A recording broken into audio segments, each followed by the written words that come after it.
well, we've seen how the Jacobian works theoretically. Why don't we apply it now with a worked example? So again, the Jacobian was kind of an analogous system to the substitution rule that we have in single variable, and it's used mostly for the definite integrals, for the iterated integrals that we have. So the reason that you would use a Jacobian could come from two places. The first reason is that your region looks funny in one variable form. Your region might look like that in one variable form, and it might look like that in another variable form. So you want to change it from there to there, and that might make it better. The other reason that you'd want to use it is you have an integral of a weird function. You have the double integral of a weird function. What you would do is you would set your u, you would set your v, or your other repeated variables as well if you had more dimensions, so that f could become some sort of elementary function that you would know how to integrate. So we'll look at an example of that right now. So let's go to, from the Stewart textbook, 15.9, example 3.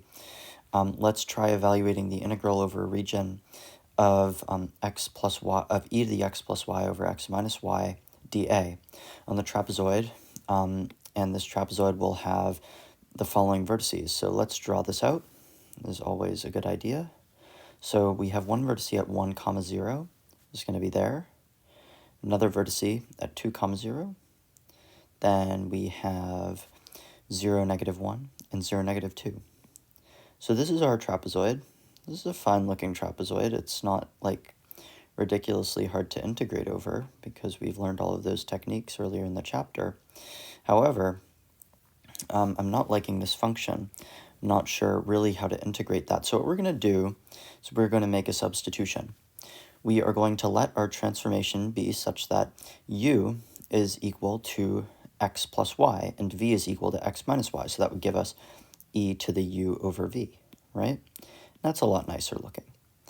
Our inverse transformation, if I want to get x and y back, if I want to get x back, I can manipulate this. I get 1/2 u plus v. If I want y back, I get 1/2 u minus v.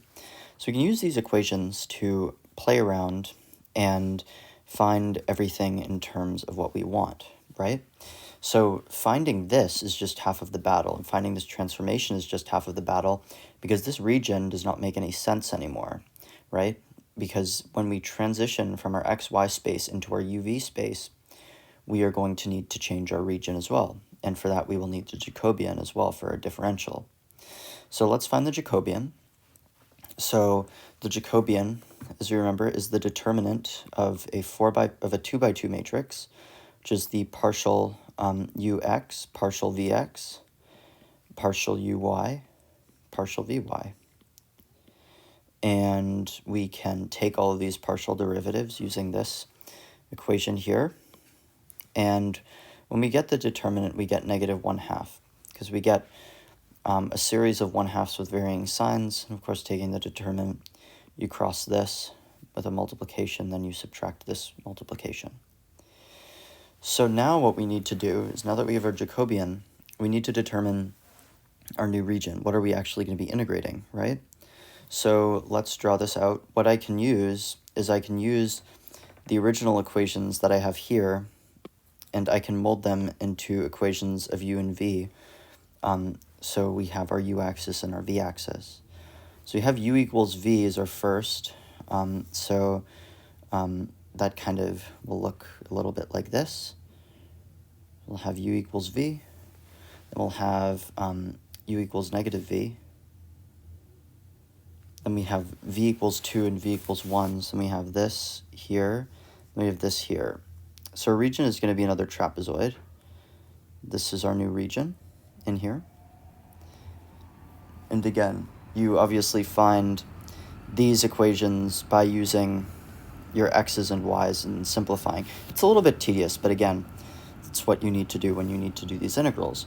Anyways, now we can evaluate our integral over our new region S, the integral of u over v dA, which looks a lot nicer. So what we do is we pull out the Jacobian, and we get the integral between 1 and 2, the integral between -v and v, of e to the u over v du dv. We get that integral done pretty easily, of course, and then what we get is the integral between 0 and 1 of e minus 1 over e times v dv, all times 1/2.